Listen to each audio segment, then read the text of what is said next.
경배를 하면서 마지막에 우리가 정말 그 위대하신 주님을 찬양했죠. 정말 하나님은 위대하신 분인 걸 믿습니까?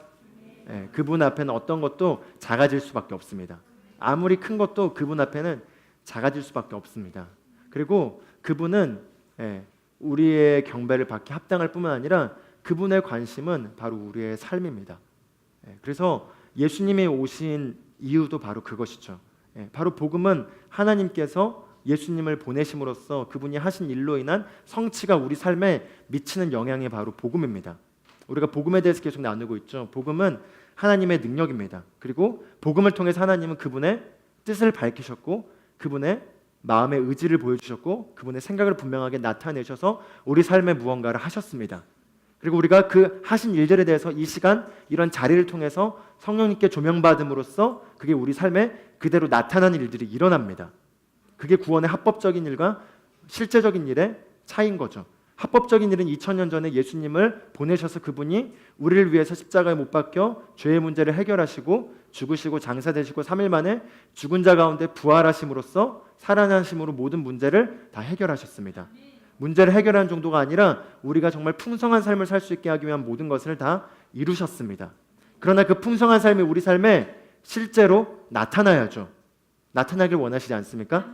나타난다는 게 바로 변한 거죠. 내 지금 겪고 있는 문제든 내 겪고 있는 어떤 고민이든 내 삶의 어떤 것들에 대한 즉각적인 변화입니다. 그 변화를 위해서 성령님이 오셨습니다. 그리고 그 성령님은 바로 그 변화를 우리 삶에 가져다 주시는 분입니다. 그래서 그 성령이 구원의 보증으로서 우리 안에 인을 치셨다. 성령님이 바로 우리의 구원의 보증이다라고 성경은 말하고 있습니다. 그렇기 때문에 성령님께서 하신 일은 바로 하나님 아버지께서 예수 그리스도를 통해서 성취하신 그 일들을 우리 현재 시점에 깨닫게 해서 그대로 그게 나타나게 하는 일을 하는 겁니다. 그래서 마치 전기가 다 연결되어 있지만 스위치를 켜야지 불이 켜지는 거죠. 다 연결됐어요. 그러나 우리의 삶의 아직 영역에 스위치가 켜지지 않는 영역들이 있어요. 그런데 그 스위치가 켜지지 않는 영역들이 말씀을 통해서 증거될 때 스위치를 발견하게 되고요. 발견하게 된 순간 성령님께서 그걸 딱 비춰줌으로써 우리가 켜는 건 뭐죠? 우리가 그걸 동의하고 받아들일 때 딱 증거가 나타나는 겁니다. 아멘? 네, 그래서 변화가 일어나는 게 당연한 것입니다. 그래서 우리가 이 자리를 떠날 때 현재 모습과 다른 상태로 돌아가는 게 당연한 것입니다. 그 다른 상태라는 건 더 놀라운 수준으로 변화된 겁니다. 아멘? 네, 우리를 향한 더 높은 차원의 삶이 있습니다. 네, 같이 따라서 고백하면 좋겠어요. 하나님께서 나를 향해 가지신 계획은 더 크고 놀랐습니다. 더 높은 차원의 삶이 있습니다. 아멘? 아멘. 그 더 높은 차원의 삶이 있다는 걸 우리가 더 갈증하고 그걸 더 맛봐야 합니다. 더 우리가 맛봐야 될 더 많은 하나님 안에서의 그 깊이가 있습니다. 아멘? 네. 너무 표정이 다들 우울하셔서 맛보는 걸 너무 심각하게 원하시는 거죠. 너무나 온 심령이 뜯어지게 원하다 보니 그냥 표정으로는 이렇게 나오지만 받으실 겁니다. 이미 받았습니다. 그러므로 이미 받은 자처럼 기뻐하시는 가운데 우리가 같이 오늘 또 말씀을 보면 좋겠습니다. 우리가 계속해서 복음에 대해서 나누고 있죠. 복음이 바로 기독교의 본질이자 핵심입니다. 기독교의 본질은 바로 복음이고 복음은 바로 기쁜 소식이죠. 좋은 소식이라는 거예요. 우리 삶의 좋은 소식이라는 거죠. 내가 만약에 어떤 질병으로 말미암아 계속 내 삶에 고생하고 있고 아프고 있고 힘들어하다가 그게 갑자기 낫게 된다면 무슨 일이죠? 좋은 소식입니다. 또는 내가 그냥 무료한 삶을 살다가 갑자기 나를 향한 하나님의 꿈을 발견하게 돼서 눈이 딱 트인 순간 갑자기 안에서부터 한 번도 경험한 적이 없는 샘솟는 열정이 나오고 어떤 변화가 경험되면서 갑자기 삶에 의미가 있어지고 힘이 나고 아침이 기다려주고 하는 것도 뭐죠? 기쁜 소식입니다. 또는 내 재정에 어떤 문제가 있어서 해결되지 않아서 쪼들리고 있고 압박을 받고 있다가 갑자기 거기에 대한 문제가 해결되고 담대함이 나오는 것도 기쁜 소식입니다. 또는 내가 어떤 문제 때문에 염려하고 있고 그것 때문에 걱정하고 있어서 그냥 계속 그것 때문에 내가 아침에 일어나도 그 생각밖에 안 나고 그냥 시름시름하고 있다가 갑자기 뭔가 홀렸던 것처럼 그게 사라지게 되면서 개운하고 평온하고 갑자기 막 사랑스럽고 모든 사람들이 갑자기 모든 사람에게 감사하고 이런 변화도 기쁜 소식인 것이죠. 바로 복음은 기쁜 소식인데 정확하게 복음이 무엇이죠? 하나님께서 우리를 위해서 예수 그리스도를 보내셔서 그분이 하신 일로 인해서 그 성취된 일로 말미암아 우리의 삶에 일어난 변화입니다. 그리고 그거를 우리가 알아갈 때 우리 삶에 그 알아감으로 말미암아 유익들이 나타나게 되어 있습니다. 그리고 하나님이 원하십니다. 하나님은 더 원하셔요. 하나님이 더 원하시기 때문에 먼저 하나님이 원하셨기 때문에 예수님을 보내셨습니다. 그래서 자기 아들을 아끼지 아니하고 죽기까지 두심으로써 우리를 향한 그분의 사랑을 확증하셨습니다. 그 하나님의 아들을 죽게 하신 그 사랑의 열정은 지금 시점에도 우리 삶에서 이제 그 하신 일로 인한 결과, 그 하신 일로 인해서 이제 우리에게 주어진 것을 누리기를 더 원하십니다. 자기 아들을 죽게 하신 그 사랑의 열정은 지금 현재 시점에 우리 삶에서 그게 그대로 이제 그 일을 하신 일로 말미암아 우리에게 주어진 것들이 누려지게 되는 걸 하나님 아버지는 더 원하셔서 성령님을 보내시고 그분의 말씀을 보내심으로써 우리 삶에 그걸 나타나게 하기를 하나님 아버지께서 더 원하신다는 거죠.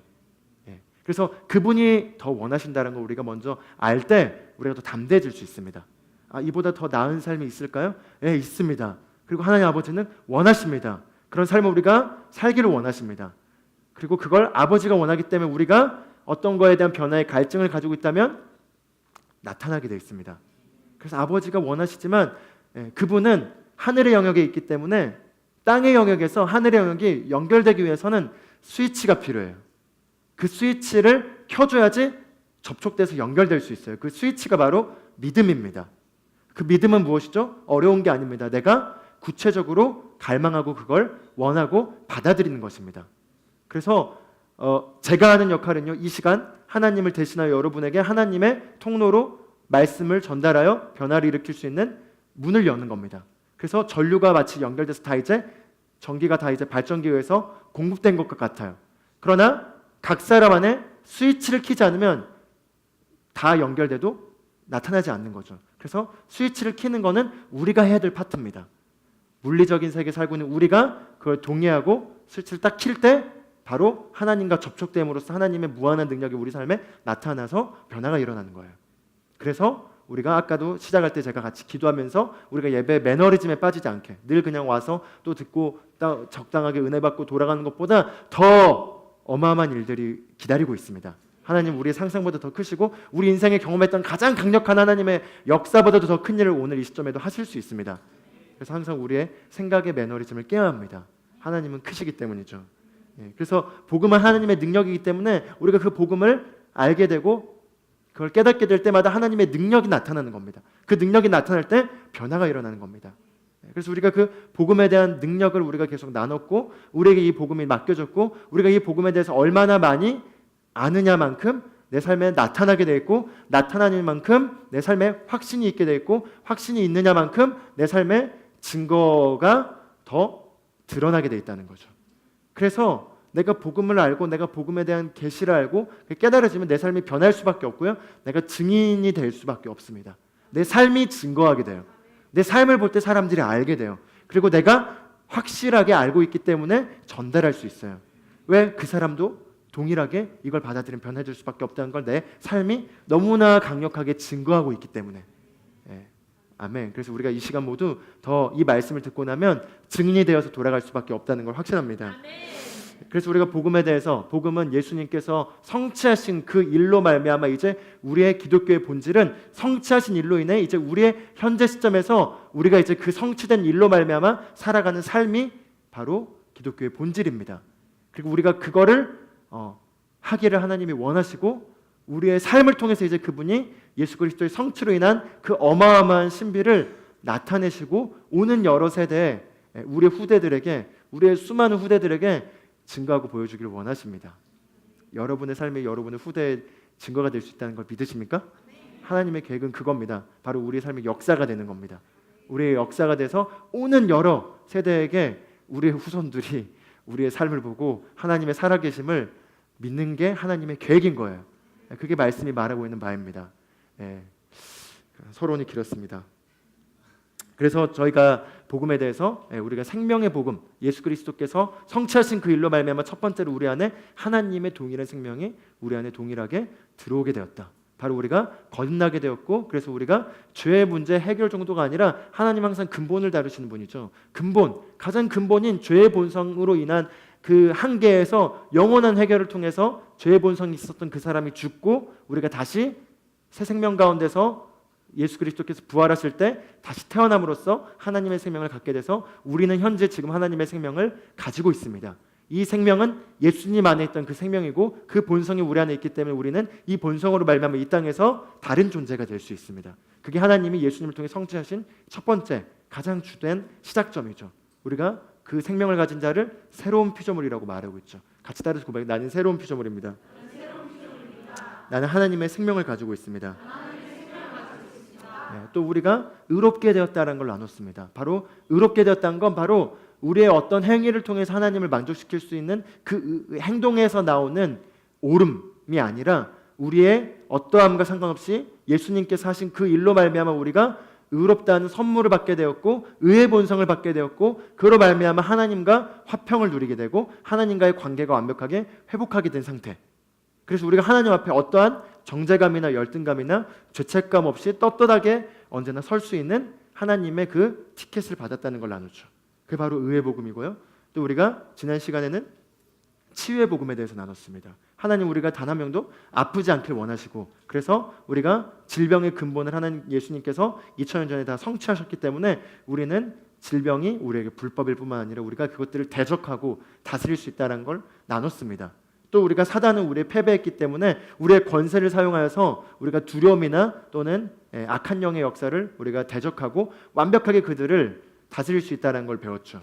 우리가 마지막에 불렀던 위대하신 주 찬양에 하면서 모든 이름이 그의 발 아래 무릎 꿇게 하셨는데 그걸 우리가 찬양하잖아요. 그런데 더 우리가 이걸 더 찬양해야 될 이유가 있어요. 왜냐하면 그 모든 이름 아래 모든 이름이 그의 발 아래 무릎 꿇게 하시고 그걸 우리에게 주셨거든요. 그래서 우리의 발 아래 꿇게 하셨거든요. 하늘에 있는 모든 영적 권세는 우리의 발 아래 그래서 무릎 꿇게 되어 있습니다. 그래서 우리는 어떤 것도 두려워할 수 있는 게 없습니다. 네. 아멘.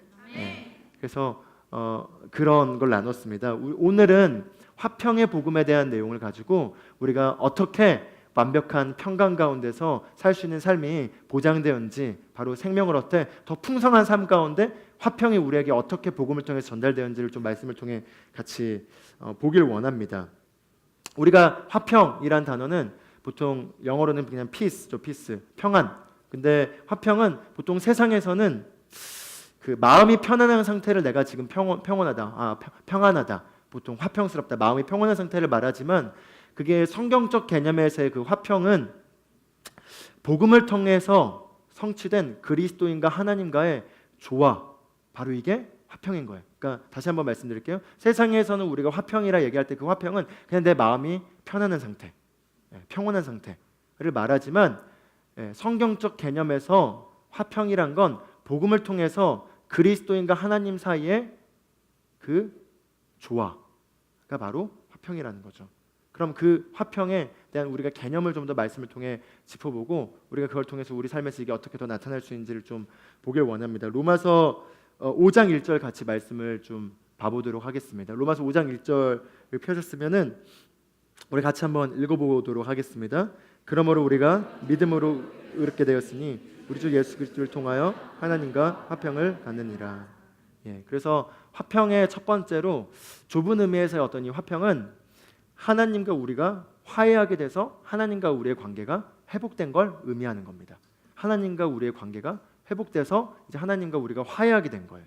하나님과 우리는 더 이상 이제 원수가 아니라는 거죠. 그래서 로마서 5장 1절에 뭐라죠?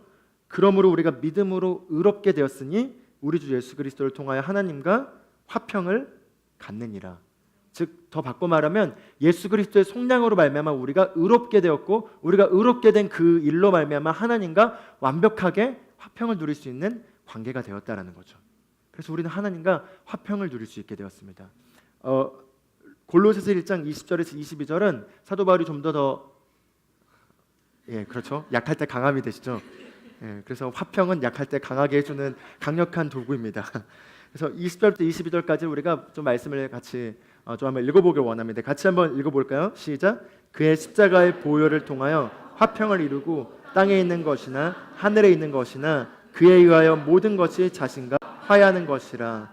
너희가 전에는 악한 행실로 인하여 멀리 떠나 너희의 생각으로 원수가 되었으나 이제는 그의 죽음을 통하여 그의 육신의 몸 안에서 그가 화해케 하셨으니 그가 보시기에 너희를 거룩하고 흠없고 책망할 것이 없이 하나님 앞에 드리고자 함이라. 아멘. 예, 우리의 화평이 어떻게 주어진 것이죠? 십자가의 보혈을 통해서. 예, 십자가의 보혈을 통해서 우리가 화평을 갖게 되었습니다. 예, 그래서 화평이 계속 여기 강조하고 있는데, 하늘에 있는 것이나 땅에 있는 것이나 모든 것이 그에 의하여 자신과 화해하게 되었다. 화해하게 되었다. 이렇게 말하고요. 전에는 우리가 다 멀리 떠나서 하나님과 원수된 상태라고 말하고 있었습니다.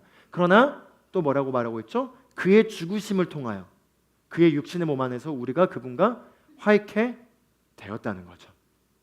우리가 그분과 화해케 되는 거에는 우리의 어떠한 우리의 행동과 상관없이 그분의 하신 그 보혈의 일로 말미암아 그의 죽으심을 통해서 우리가 하나님과 화해케 됐다는 겁니다.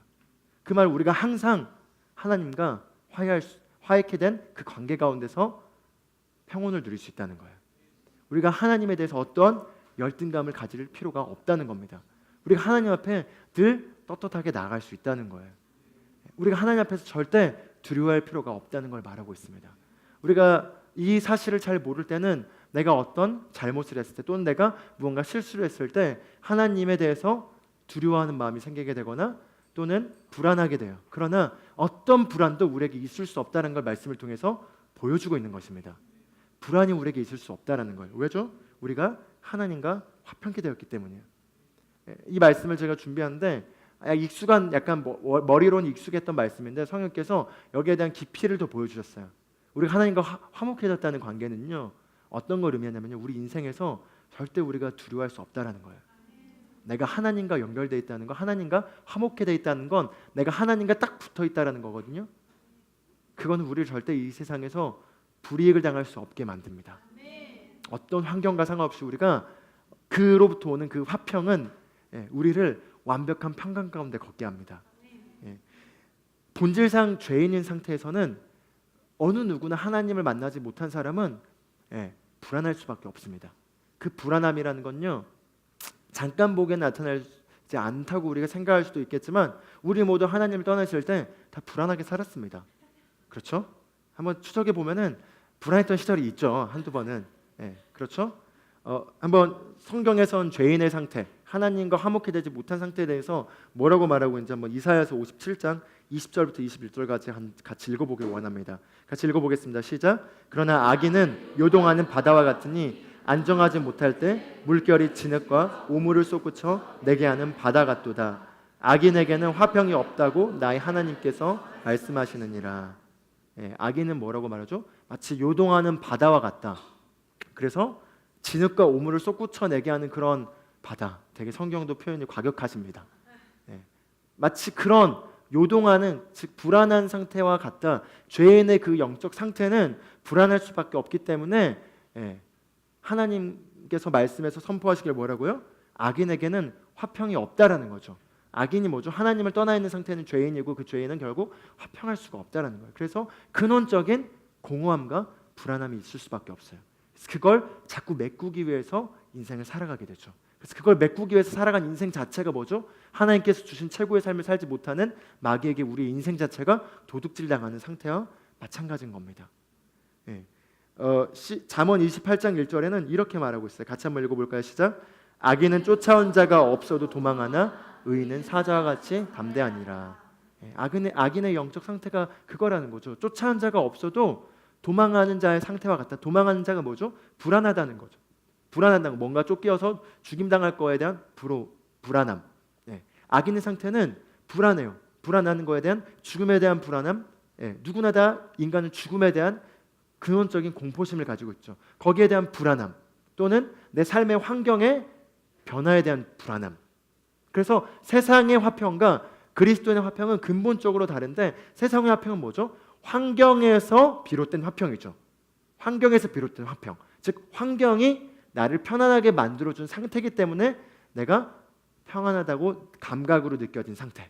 그래서 이게 평안해도 이게 오래가지 못해요. 왜?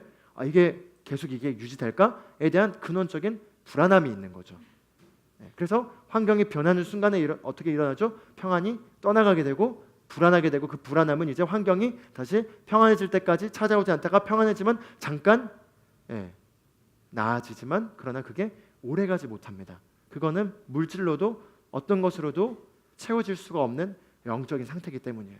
그래서 우리가 뭐 가끔 신문을 통해 보면 알다시피 물질을 다 가진 그런 뭐 대기업 총수라든지 그런 분들의 삶의 말미가 얼마나 비참합니까? 그냥 말미가 뿐만 아니라 그냥 살아가는 삶 자체가 비참함을 볼 수 있어요. 우리는 그냥 너무 물질주의적 세계관 가치 안에 속고 있기 때문에 그냥 뭔가 더 있으면 더 나을 거라고 생각하지만 아시잖아요. 졸업하면 나을 것 같지만 졸업하면 낫지 않고, 결혼하면 나을 것 같지만 결혼해도 낫습니다. 그러나 그런 측면은 낫는 게 아니라 이 평안 여기에는 절대 해결되지 않아요.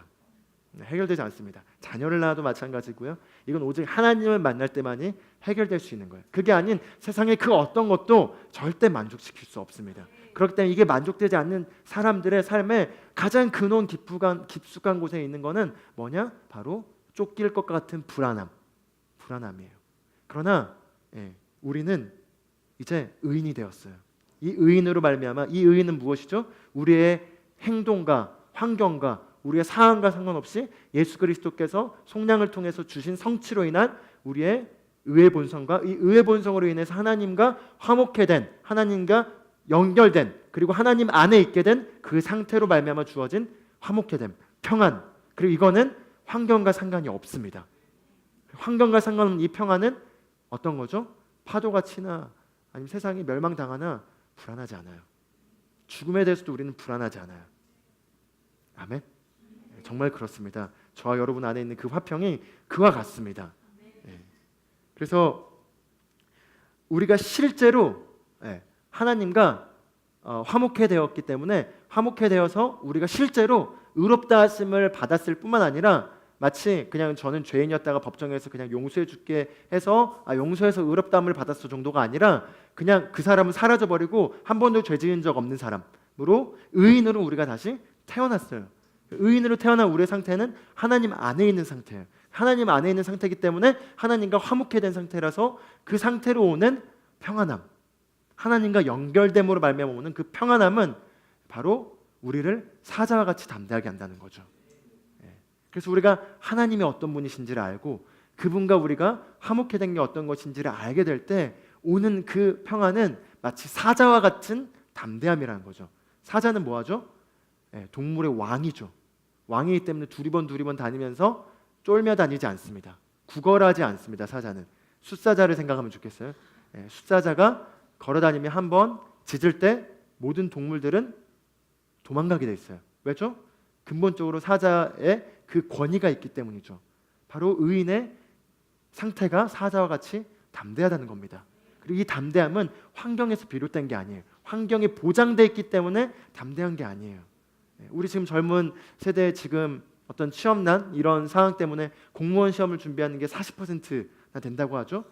공무원이 된 뭐죠? 평생 뭔가가 보증되는 거죠. 그러나 평생 뭔가 보증되는 게 아닙니다. 뭐 재정적으로는 보증이 되는 게 있긴 하겠지만 우리의 인생은 그렇지 않아요. 그리고 그리스도인은 그런 환경에서 오는 게 아닌 바로 하나님과 화목했던 그 상태로 말미암는 평안함이 무슨 일을 하든 담대하여 이 땅에 성취하고 이 땅에 복이 되고 이 땅에 하나님의 위대함을 나타내는 그 삶으로 우리 모두가 부름받았다는 거죠. 그게 우리 현재 실제입니다. 그게 우리 것입니다. 같이 따라서 고백하면 좋겠습니다. 나는 평안함을 가졌습니다. 이 평안함은 하나님과의 관계로부터 오는 것입니다. 이 관계로부터 오는 평안함은 나를 사자와 같이 담대하게 합니다. 아멘. 아멘.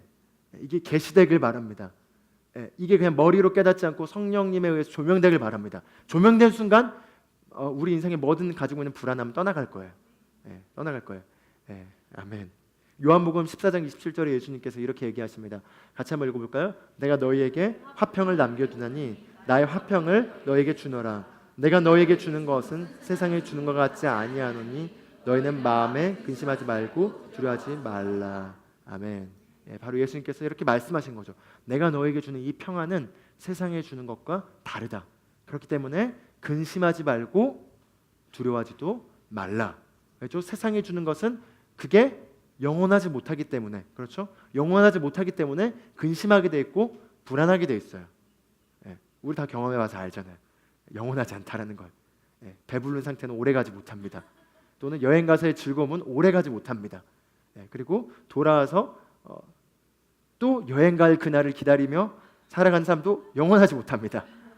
직장인들 삶이 뭐죠? 직장 그냥 힘겹게 꾸벅꾸벅 살면서 어떻게 여행 한번 가기를 평생의 소원으로 삼고 이제 여행 가면 여행 가서 너무 즐겁다가 또 막상 이제 여행 지릴 때쯤 되면 또 직장 가서 일해야 되는 어떤 그런 이제 해서 일하러 가다가 또 일 시작하면 또 그 여행을 가기 위한 그런 상태보다 더 나은 삶이 있습니다. 더 높은 차원의 삶이 있습니다.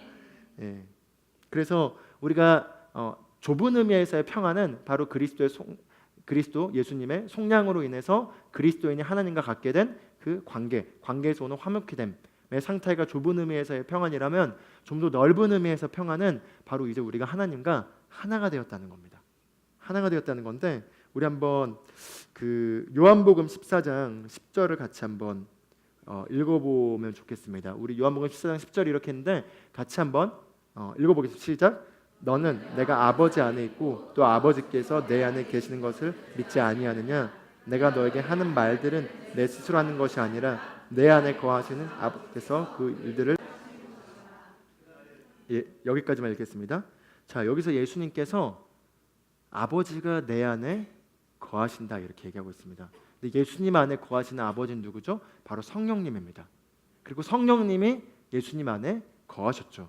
그렇기 때문에 성령님이 예수님 안에 거하신 그 상태로 인해서 예수님은 아버지와 하나다라는 표현을 하는 걸 우리가 볼 수 있습니다. 그래서 요한복음에서 예수님께서 계속 화평을 얘기했을 때 성령님을 언급하시는 걸 우리가 볼 수 있어요. 요한복음 쭉 읽어보면 예수님이 화평이라는 단어를 많이 말씀하시고 그 화평이라는 단어를 얘기할 때 성령님을 꼭 언급하십니다. 바로 더 적극적인 의미의 개념에서 보자면 예수님도 똑같이 육체를 지니고 이 땅에 오신 분이죠. 육체를 지니고 오신 분이시고 똑같이 우리 안에 있던 생명과 똑같은 생명을 가지셨던 분이십니다. 근데 그 예수님께서 성령을 받고 나서 그 안에 계신 성령님으로 말미암아 예수님은 아버지와 내가 하나다. 그래서 내가 하는 모든 일은 내가 하는 것이 아니라 내 안에 계신 이 아버지로 말미암아 하는 것이다 라고 얘기하고 있습니다.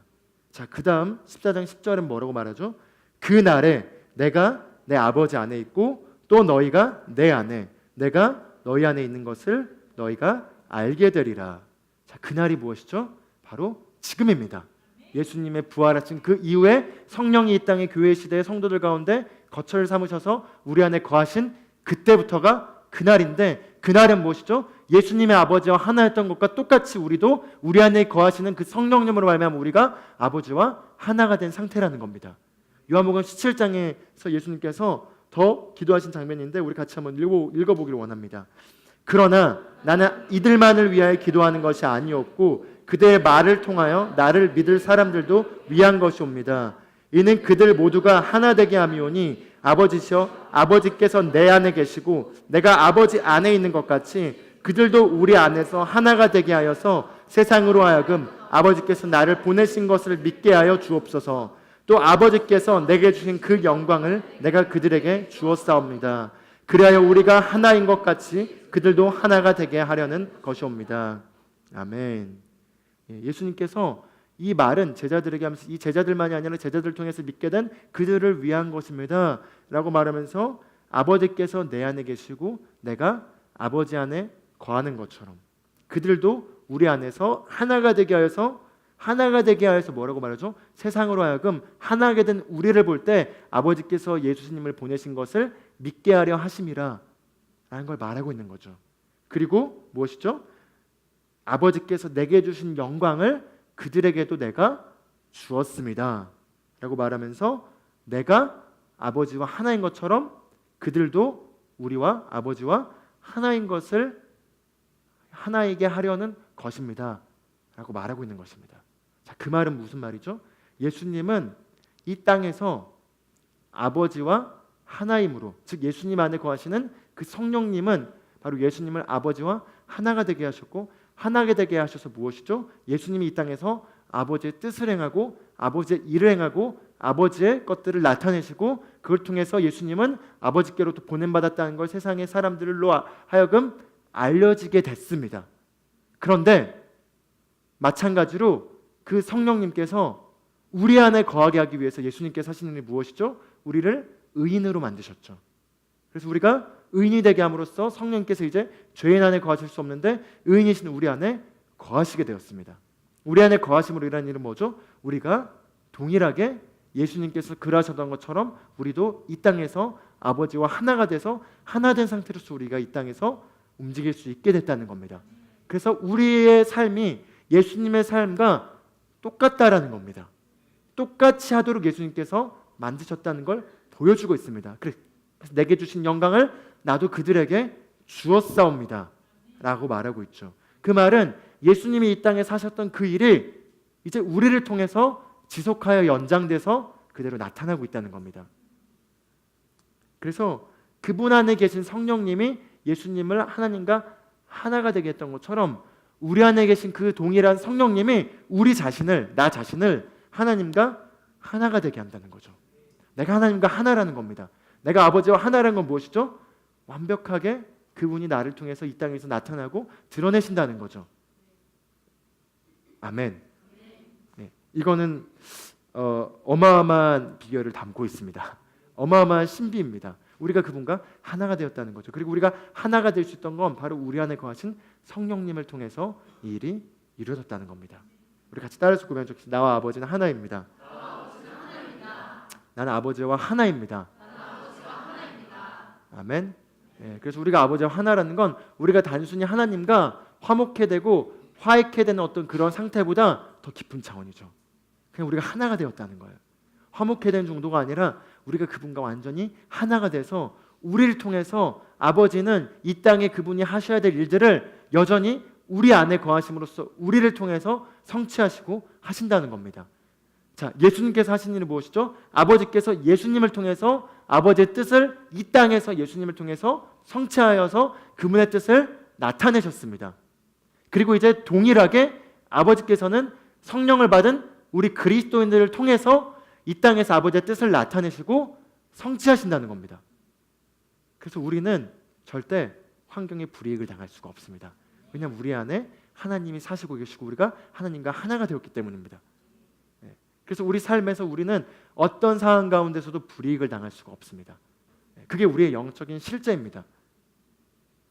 에베소서 5장 30절에는 그래서 우리는 그의 몸의 지체다 이렇게 말하고 있어요. 그 몸의 지체다. 그리고 머리가 그리스도죠. 그리스도가 머리가 되시고 우리가 그의 몸이 되었다고 말하고 있어요. 그래서 몸은 무엇이죠? 머리의 지시를 받습니다. 머리의 지시를 받아서 몸은 움직여서 활동하죠. 그렇죠? 보통 머리를 지칭할 때는 보통 이 외관의 머리를 보통 지칭하기보다 이 몸을 컨트롤하는 그런 두뇌를 지칭할 때 머리라고 하죠. 그리고 몸은 몸을 통해서 우리가 활동하는 거죠. 마찬가지로 그리스도가 우리의 머리가 되셨습니다. 그리고 우리가 그의 몸이 되셨습니다. 그래서 그리스도를 통해 성취된 그것들이 우리의 몸을 통해서 이 땅에서 나타난다는 거죠. 이루어진다는 겁니다. 그뿐만이 아니라 그분이 하시고자 할 일들은 누구를 통해서만 이 땅에서 여전히 지속될 수 있다는 거죠? 몸을 통해서만 지속될 수 있고 그 몸이 바로 저와 여러분이라는 겁니다. 그래서 우리는 그냥 평범한 삶 또는 그냥 마이너스의 삶이 그냥 해결된 삶 정도가 우리의 부름받은 삶이 아닙니다. 하나님 우리를 구원하시고 우리에게 생명을 주시고 그 생명 안에서 풍성한 삶을 살게 하는 그 풍성한 삶 가운데는 바로 그분의 뜻이 우리를 통해서 이제 이 땅에서 성취됨으로써 하나님의 일들이 우리의 삶을 통해서 우리 삶의 현장에서 여전히 나타나는 거고 그럴 수 있는 통로가 되었다는 겁니다. 즉 하나님은 하늘에 계신데 그분의 뜻을 이 땅에 예수님을 통해서 이루셨지만 그게 지속될 사람들을 찾고 계시고 그건 사람이 아니고선 하실 수가 없어요. 그래서 그 사람을 찾고 계신데 성령을 받은 바로 그리스도인인 우리가 바로 그 일을 지속할 연결된 사람이 되었다는 거죠. 바로 그의 몸이 되었다는 겁니다. 그래서 그분의 지시를 받아서 우리가 이 땅에서 그분의 일들을 나타내는 자들이 되었다는 겁니다. 그 나타냄 가운데는 바로 그분의 뜻들이 성취된다는 거죠. 그래서 그걸 위해서 우리가 값주고 되사였다라고 얘기하고 있습니다. 요한일서 4장 17절에 보면은 그래서 주께서 그러하신 것 같이 우리도 이 세상에서 그러하니라. 아멘. 그게 우리의 의식이 되어야 합니다. 나를 사용하신다는 거죠. 나를 사용하신 정도가 아니라 나와 하나가 돼서 나를 통해서만이 그분이 하실 일들을 하실 수 있다라는 거예요. 나를 통해서만이 그분이 여전히 살아계시고 그분의 위대한 일들 행하시고 사람들을 사랑하시고 사람들을 구원하길 원하시고 사람들의 삶 가운데 모든 문제를 해결하길 원하신다라는 걸 나타낼 수 있다라는 겁니다. 나를 통해서. 같이 따라서 나를 통해서. 네, 옆 사람에 이렇게 고백하면 좋겠습니다. 당신을 통해서. 네, 그 말은 당신의 삶을 통해서 당신의 삶에 있는 사람들에게 유일하게 하나님이 나타내실 수 있다는 겁니다. 당신의 가정에, 당신의 직장에, 당신의 학업에, 당신의 삶에 앞으로 마주하는 모든 환경 가운데 하나님의 그분의 살아계심을 나타내는 건 바로 우리라는 거죠. 나라는 겁니다. 그리고 내 삶의 모든 것들을 통해서 그분은 나타내신다는 겁니다. 그리고 머리와 몸은 뭐죠? 하나입니다. 같은 생명이 흐르고 있죠. 하나예요. 같은 생명이 흐르고 있어요. 같은 생명이 흐르고 있기 때문에 하나님의 그리스도가 머리 되시고 우리가 몸이 됐기 때문에 우리는 그분과 하나가 되었다는 건 그분이 아프실 수 없다면 우리도 아플 수 없다는 겁니다. 그분이 실패할 수 없다면 우리도 실패할 수 없다는 겁니다. 그분의 DNA가 우리에게 흐르고 있어요. 그분의 DNA는 실패할 수 없습니다. 그분의 DNA는 불안할 수 없습니다. 그분의 DNA는 완벽한 평강으로 가득 차 있다는 거죠. 예수님이 이 땅에서 완벽한 평강 가운데 다스리셨던 것과 똑같은 DNA가 머리로부터 우리 몸 안에 흐르고 있어서 우리가 바로 그런 자들이란 겁니다. 아멘. 그래서 나는 포도나무요 너희는 가지다 라고 예수님께서 말씀하시죠. 그게 무엇이죠? 이제 그분 하실 일을 마쳤고 포도나무의 나무가 되셨습니다. 그리고 이제 우리가 그 나무에 다 붙어진 가지와 같은 거죠. 마치 머리와 몸의 비유와 똑같은 얘기예요. 머리에는 지시를 내리고 그 모든 것들이 지시를 나오는 힘이 몸을 움직이게 해서 무언가를 하게 하죠. 물리적인 세계. 마찬가지로 나무에 흐르는 수액이 가지로 가서 가지에 열매가 맺어지게 돼 있죠. 바로 우리가 그분의 가지가 된 것입니다. 그분은 이제 나무가 되셔서 그분이 이제 더 이상 이 땅에서 예수님은 활동하시지 않고 이제 그 먼 훗날은 아니죠. 곧 머지않아 내려오실 거지만 그 내려오시기 전까지 그분은 나무가 되고 가지가 되는 우리를 통해서 그분의 열매를 맺으신다는 겁니다. 나의 삶을 통해서 그분의 열매가 맺어진다는 거죠. 그게 바로 하나님과 우리가 하나 된 상태, 그로 말미암아 이루어진 평안을 의미하고 있습니다. 같이 따라서 고백하면 좋겠습니다. 나의 삶을 통해서 그분의 열매가 맺어집니다. 아멘. 그래서 본질적으로 우리가 하나님과 하나가 되었다는 건요, 우리도 똑같이 예수님께서 그러셨던 것처럼 우리도 하나님께 쓰임받아서 이 땅에서 동일한 열매를 맺을 수 있다는 겁니다. 심지어 예수님은 그걸 받아들이고 믿는 자는 내가 하는 일보다 더 큰 일도 하리라고 말씀하셨습니다. 그건 특별한 사람들만이 아니라 우리 모두에게. 아멘. 그 의식을 하시길 바랍니다. 나와 하나님은 하나다. 같이 눈을 감고 따라서 고백하면 좋겠습니다. 나와 하나님은 하나입니다. 나와 하나님은 하나입니다. 하나님은 나를 통해서 그분의 일을 수행하십니다. 나를 통해서 그분의 열매를 맺으십니다. 아멘. 아멘. 그래서 하나님은 성경 전체를 보면 우리가 알겠지만 하나님은 영적인 영역에 살아계신 분이시죠. 그러나 그 영적인 영역에 살아계신 분께서 이 땅을 만드실 때 이 땅을 사람에게 주셨습니다. 사람에게 주셨는데 사람이 그거를 사단에게 빼앗겨 버렸죠. 그래서 사단에게 빼앗긴 거에 대해서 하나님이 하실 수가 없었어요. 왜? 사람에게 준 거였기 때문에. 그래서 하나님이 이걸 되찾기 위해서 사람으로 오셨죠. 사람으로 오셔서 이 일을 되찾았습니다. 그리고 나서 이제 이 땅에서 되찾은 걸로 인한 결과도 마찬가지로 사람을 통해서 되게 돼 있어요. 그래서 구약부터 신약까지 모든 걸 읽어보면 하나님이 스스로 하신 게 없습니다. 처음 창조 빼고는. 창조 다음부터는 항상 사람이라는 매개체가 있었고 그 믿음의 매개체인 사람이 딱 존재할 때 그게 바로 하나님과 땅이 접촉되는 연결선이었어요. 네트워킹 되는 거였어요. 그 네트워킹 되는 순간, 연결된 순간에 하나님의 능력이 그 사람을 통해서 이 땅의 세계에 나타났던 걸 볼 수 있습니다. 그게 구약시대는 제한적인 사람들을 통해서 하나하나씩 성취됐다면 신약시대에 와서는 바로 성령을 받은 우리를 통해서 이제 나타난다는 겁니다. 이게 바로 교회의 신비고, 그래서 그리스도인들은 절대 나약하지 않습니다. 그리스도인들은 맨날 약해졌다가 와주고 맨날 위로받고 돌아가는 정도의 수준의 삶이 아닙니다. 우린 하나님과 하나가 되었습니다. 하나가 되었다는 건 내가 갈 때 하나님이 간다는 겁니다. 내가 갈 때 평안이 가는 겁니다. 내가 갈 때 두려워하는 상황이 변화될 수밖에 없는 겁니다. 예수님이 계실 때 폭풍에 치는 파도 가운데 있는 배는 다 두려웠고 떨어도 문제가 없었습니다. 왜죠? 예수님이 타 계셨기 때문이죠. 마찬가지로 그분이 우리 배 안에 타고 있습니다. 그러므로 우리가 어딜 가든 우리가 갈 때 거기가 변할 수밖에 없습니다. 그래서 우리는 문제를 해결해 달라고 하나님께 기도할 필요가 없어요. 왜죠?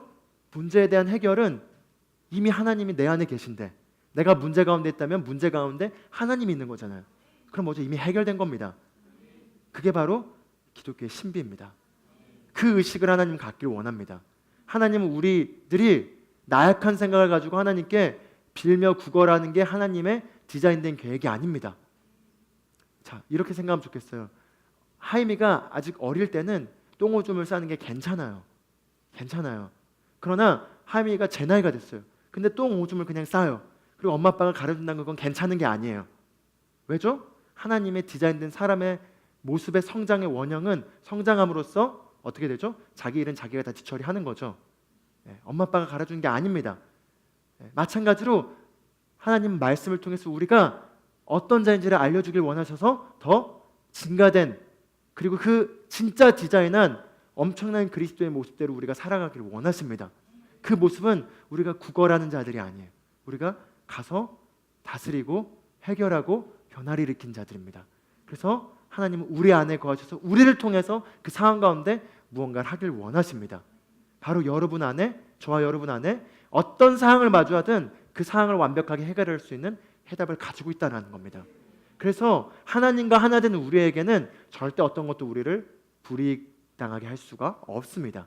어떤 환경도 우리를 피해자로 만들 수 없습니다. 그게 우리의 진리, 영적 진리. 그 말은 무엇이냐? 내가 불만을 가질 수 있는 게 아무것도 없다라는 겁니다. 내가 어떤 상황에 대해서 불만을 갖고 있다는 건 뭐죠? 그 상황의 불만으로 인해서 내가 벌써 피해자가 된 거죠. 그건 무엇이죠? 그 상황이 나를 벌써 피해자로 만들어서 나를 불이익하게 있다는 걸, 불이익 주고 있다는 걸 인정하는 거죠. 그러나 그걸 인정한 순간 그거는 사람의 모습이지 새로운 피조물의 모습이 아닙니다. 그럼 뭐죠? 불이익되는 환경처럼 느껴지더라도 내가 영적 진리 안에서 나는 결코 불이익당할 수 없다라는 그 진리를 딱 붙잡고 있으면은 감사가 나오고요. 이 상황이 나에게 문제가 되지 않게 됩니다. 그리고 문제처럼 보이더라도 내 심령이 완벽한 평강 가운데 있게 돼요. 이 계시를 알게 되면, 즉 하나님과 내가 하나가 되었다는 게 계시되면은 어떤 상황도 나를 불이익으로 만들 수 없다는 걸 알게 돼요. 알게 되면은 여유가 생기죠. 불안함이 없어요. 어떤 상황 가운데서도 우리가 여유 있게 다스릴 수 있고, 다스릴 수 있다는 건 무엇이죠? 하나님의 기적을 맛볼 수 있다는 겁니다. 그게 하나님이 우리들에게, 자녀들에게 갖게 하길 원하는 의식입니다. 같이 따라서 고백하면 좋겠습니다. 어떤 상황도 나를 불이익당하게 할 수 없습니다. 나를 피해자로 만들 수 없습니다. 왜냐하면 하나님과 내가 하나가 되었기 때문입니다. 아멘. 아멘. 이 진리를 집에 가셔서 곰곰하게 묵상하시길 바랍니다. 환경이라는 것들이 막 돌아가고 있어서 그 돌아가는 거 안에 내가 생각이 잠겨 있을 때는 문제가 너무나 나에게 실제적일 수 있죠. 그러나 방 안에 들어와서 조용히 눈 감고 하나님과 나는 하나가 되었습니다. 오늘 나왔던 말씀들이 보면서 하나님과 나는 하나가 되었네요.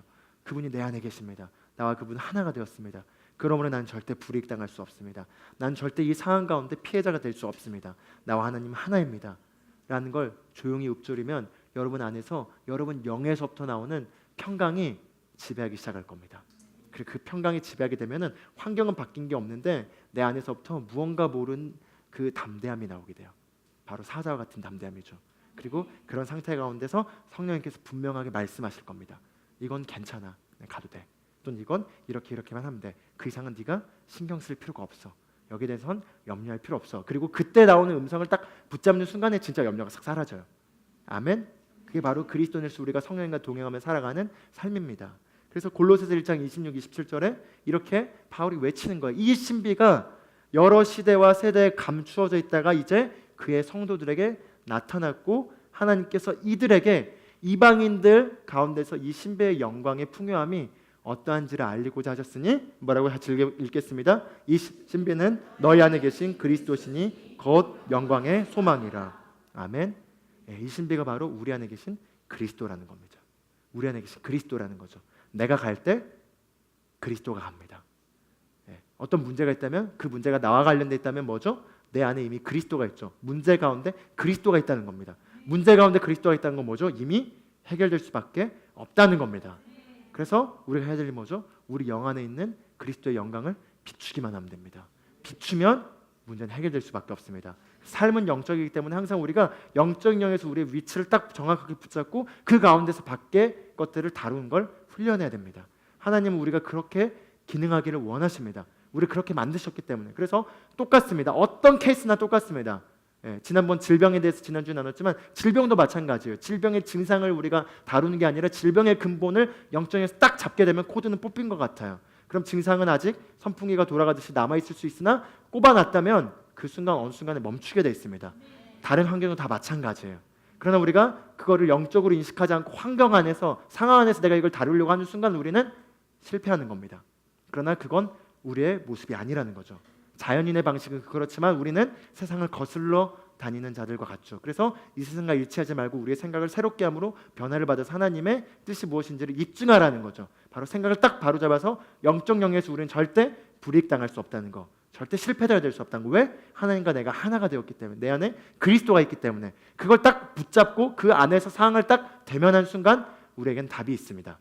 그리고 변화될 수밖에 없습니다. 담대함이 먼저 나오고 평강이 풀어지게 되고 그 가운데 정확하게 우리가 이제 어떤 지점, 어떤 것만 우리가 딱 하나님과 연결될 수 있도록 해야 될지만 듣게 되고 그걸 행하게 되면 나머지는 하나님이 하십니다. 그게 바로 신비입니다. 아멘. 그래서 영광은 하나님의 임재를 얘기하고 있어요. 즉 영광의 소망인 그리스도가 우리 안에 있다는 건 우리 안에 하나님의 임재가 있다라는 겁니다. 그래서 우리가 이 자리에만 와야지 하나님의 임재 가운데 있는 게 아니라 우리가 그걸 인식하는 순간에 하나님 임재가 풀어지는 거예요. 우리 안에 그리스도가 계시기 때문에 그 영광의 소망을 우리가 인식할 때 풀어지는 거고, 풀어질 때 뭐죠? 그 영광의 소망은 우리가 늘 우리 삶이 영광에서 영광으로 성장할 수밖에 없다는 겁니다. 앞으로 이로만 갈 수밖에 없다는 겁니다. 아멘.